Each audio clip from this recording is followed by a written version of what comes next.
Hi friends, welcome. Bharathi Kannamma நாளைக்கான எபிசோடுக்கான சின்ன ரிவ்யூ பார்க்கலாம். வீடியோவை பார்க்குறதுக்கு முன்னாடி நம்ம சேனலை இதுதான் ஃபர்ஸ்ட் டைம் பார்க்குறீங்கன்னா சேனலுக்கு சப்ஸ்கிரைப் பண்ணிவிட்டு பெல் ஐக்கானை கிளிக் பண்ணிக்கோங்க.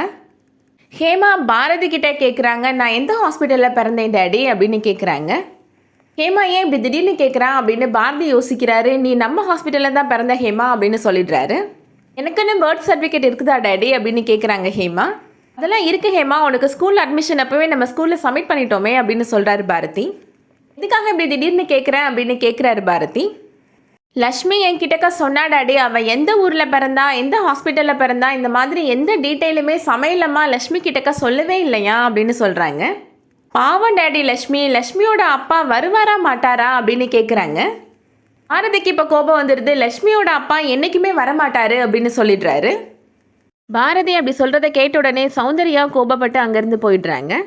பாரதி சொல்கிறத கேட்ட உடனே ஹேமாவுக்கு மனசுக்கு ரொம்ப கஷ்டமாக இருக்குது. சௌந்தர்யா வேணு கிட்டக்க சொல்கிறாங்க, பாரதிக்கு கொஞ்சம் கூட மனசாட்சியே இல்லை, ஒரு சின்ன பிள்ளை கிட்டக்க இப்படியா பேசுகிறது அப்படின்னு சொல்கிறாங்க. பாரதியோட 2 பொண்ணில் ஒரு பொண்ணு அப்பா எங்கே இருக்கிறாரு அப்படின்னு தேடி அலையிறா. இன்னொரு பொண்ணு என்னென்னா புது அம்மாவை கண்டுபிடிச்சி அப்பாவுக்கு கல்யாணம் பண்ணி வைக்கணும் அப்படின்னு யோசிக்கிறா அப்படின்னு மனசு வருத்தப்பட்டு பேசுகிறாங்க. வருண் எழுதின கவிதை புக்கை லக்ஷ்மி பார்க்குறாங்க. யாருமா வருண் அப்படின்னு கேட்குறாங்க. என்னை இவ திடீர்னு வருணை பற்றி கேட்குறான் அப்படின்னு கண்ணம்மா யோசிக்கிறாங்க.